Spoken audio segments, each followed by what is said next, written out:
Merci, Monsieur le Président. Messieurs les ministres, chers collègues, la Belgique est bien le pays du surréalisme. Ce matin, on apprend dans la presse que l'armée belge est incapable de lutter contre les quelques militaires extrémistes aux convictions islamistes radicales qui existent en son propre sein et qu'il est impossible de les licencier faute de moyens juridiques suffisants. Et par contre, dans un même temps, nous décidons d'aider la France dans sa lutte contre le terrorisme en lui apportant une aide logistique pour son opération au Mali. Que ne ferions-nous pas pour lutter contre le terrorisme en dehors de nos frontières? J'espère juste que nous aurons bien veillé à ne pas envoyer pour cette opération antiterroriste au Mali ces fameux soldats belges islamistes. Je le dis sous la forme de l'humour, mais ce qui se passe actuellement dans le monde ne me fait pas rire du tout. Ça ne me fait pas rire car sans aucun doute, les dirigeants de nos pays occidentaux sont en train de pendre les peuples pour des imbéciles avec l'aide et le soutien de la presse, qui n'est plus aujourd'hui qu'un organe de propagande des pouvoirs en place. Un peu partout dans le monde, les interventions militaires et les déstabilisations de régimes deviennent de plus en plus fréquentes. La guerre préventive est devenue la règle. Et aujourd'hui, au nom de la démocratie ou de la lutte contre le terrorisme, nos États s'octroient le droit de violer la souveraineté de pays indépendants et de renverser des dirigeants légitimes. Il y a eu l'Irak et l'Afghanistan, ces guerres du mensonge américain, sont venues par la suite la Tunisie, l'Égypte, la Libye, où, grâce à vos décisions, notre pays a participé en première ligne à des crimes contre l'humanité pour renverser à chaque fois, des régimes progressistes et modérés et pour les remplacer par des régimes islamistes dont, et c'est quand même bizarre, la première volonté fut d'imposer la charia. Il en est de même actuellement en Syrie, où la Belgique finance honteusement l'armement des rebelles islamistes qui tentent de renverser Bachar al-Assad. Ainsi, en pleine crise économique, alors que de plus en plus de Belges ont des difficultés pour se loger, se nourrir, se chauffer ou se soigner, et oui, j'entends déjà le sale populiste que je suis, eh bien le ministre des Affaires étrangères, il a décidé d'offrir aux rebelles syriens 9 millions d'euros. Bien sûr, on tentera de nous faire croire que cet argent servira à des fins humanitaires, un mensonge de plus. Et comme vous le voyez, depuis des mois, notre pays ne fait que participer à la mise en place de régimes islamistes dans le nord de l'Afrique et au Moyen-Orient. Alors, quand on vient prétendre partir en guerre pour lutter contre le terrorisme au Mali, eh bien, j'ai bien envie de rire. C'est faux. Sous les apparences de bonnes actions, nous n'intervenons que pour défendre des intérêts financiers, dans une totale logique néocolonialiste. Il n'est véritablement pas cohérent de partir aider la France au Mali au nom de la lutte contre le terrorisme islamiste, lorsqu'au même moment, on soutient en Syrie le renversement de Bachar al-Assad par des rebelles islamistes qui souhaitent imposer la charia, comme c'est déjà le cas en Tunisie ou en Libye. Et il faut vraiment arrêter de nous mentir et de prendre les gens pour des imbéciles. Le temps est au contraire venu pour dire la vérité. En armant les rebelles islamistes comme les Occidentaux ont auparavant armé Oussama Ben Laden, cet ami des Américains avant qu'ils ne se retournent contre lui, eh bien les pays occidentaux en profitent pour implanter dans les nouveaux pays conquis des bases militaires tout en favorisant leurs entreprises nationales. Tout est donc stratégique. En Irak, nos alliés américains ont mis la main sur les richesses pétrolières du pays. En Afghanistan, ce fut sur l'opium et la drogue, toujours très utiles, pour se faire beaucoup d'argent assez rapidement. En Libye, en Tunisie, en Égypte ou encore en Syrie, le but fut et est encore actuellement de renverser les pouvoirs modérés pour les remplacer par des pouvoirs islamistes qui très rapidement deviendront gênants et que nous attaquerons sans vergogne sous prétexte de lutter, à ce moment-là encore, contre le terrorisme ou de protéger Israël. Et dont les prochaines cibles sont déjà connues. Dans quelques mois, je prends le pari que nos regards se tourneront vers l'Algérie et finalement vers l'Iran. Faire la guerre pour libérer des peuples d'un agresseur extérieur, c'est noble. Mais faire la guerre pour défendre les intérêts des États-Unis, faire la guerre pour défendre les intérêts de grosses sociétés comme Areva. Faire la guerre pour mettre la main sur des mines d'or, ça n'a rien de noble, et cela fait de nos pays des pays agresseurs et voyous. Personne n'ose parler, mais qu'à cela ne tienne, je ne me tairai pas, et tant pis si ma lutte doit me faire passer pour un ennemi de ce système qui bafoue les droits de l'homme au nom des intérêts financiers, géostratégiques et néocolonialistes. Bafouer ce régime et le dénoncer, c'est un devoir et une fierté pour moi. Et sincèrement, et je m'excuse pour le vocabulaire populaire utilisé, j'emmerde tous les soi-disant bien-pensants, qu'ils soient de gauche, de droite ou du centre, qui sont aujourd'hui au basque de nos pouvoirs corrompus et qui se plairont à me tourner en ridicule. J'emmerde nos dirigeants qui jouent avec leurs bombes comme des gamins dans une cour de récréation. J'emmerde ceux qui prétendent être des démocrates alors qu'ils ne sont que des criminels de bas étage. Je n'ai pas beaucoup de respect non plus pour les journalistes qui ont le culot de faire passer les opposants pour des débiles mentaux alors qu'au fond ils savent très bien que ces opposants ont parfaitement raison. Je méprise enfin au plus haut point ceux qui se prennent pour les rois du monde et qui nous dictent leurs lois, car moi je suis du côté de la vérité, du côté de la justice, du côté de ces victimes innocentes du pognon à tout prix. Et c'est pour cette raison que j'ai décidé de m'opposer clairement à cette résolution qui envoie notre pays soutenir la France dans son opération néocolonialiste. Depuis le début de l'opération française, le mensonge est organisé. On nous dit que la France ne fait que répondre à l'appel au secours d'un président malien.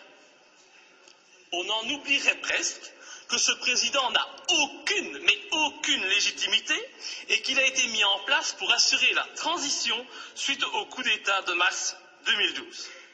Qui a soutenu ce coup d'État? Qui en est à la base? Pour qui travaille ce président de transition? Voilà le premier mensonge. Le président français François Hollande ose prétendre mener cette guerre pour lutter contre les djihadistes qui menacent, ils menacent, rendez-vous compte, le territoire français et européen. Mais quel vilain mensonge! En reprenant cet argument officiel, tout en profitant pour effrayer la population, en augmentant le niveau de la menace terroriste, en mettant en œuvre le plan Vigipirate, nos dirigeants et les médias font preuve d'un culot inimaginable. Comment peut-on oser sortir un tel argument alors que la France et la Belgique n'ont pas hésité à armer et soutenir les djihadistes en Libye et que ces mêmes pays continuent actuellement à soutenir ces djihadistes en Syrie? Ces prétextes ne servent qu'à cacher des desseins stratégiques et économiques.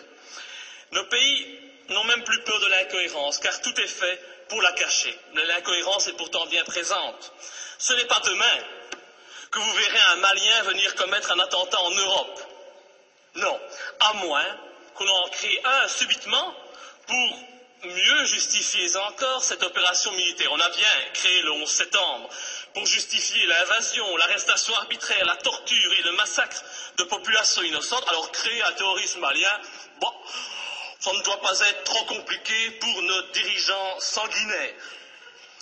Un autre argument utilisé pour justifier ces derniers mois les opérations militaires, c'est la protection des droits de l'homme. Cet argument est encore utilisé aujourd'hui pour justifier la guerre au Mali. Mais oui, nous devons agir, car sinon les méchants islamistes radicaux vont imposer la charia au Mali, lapider les femmes et couper les mains des voyous. Oh, c'est vrai que l'intention elle est noble et salvatrice, c'est sûr. Mais pourquoi alors? Mais pourquoi, bon Dieu, nos pays ont-ils alors participé à l'accession au pouvoir en Tunisie et en Libye d'islamistes qui ont décidé d'appliquer cette charia dans ces pays qui étaient, il n'y a pas si longtemps de cela encore, modernes et progressistes? Je vous invite à demander aux jeunes Tunisiens qui sont à la base de la révolution de Tunisie s'ils sont heureux de leur situation actuelle. Tout cela, c'est de l'hypocrisie. L'objectif de cette guerre au Mali est très clair. Et puisqu'on n'en parle pas, je vais en parler. L'objectif, c'est de lutter contre la Chine et permettre à notre allié américain de maintenir sa présence en Afrique et au Moyen-Orient.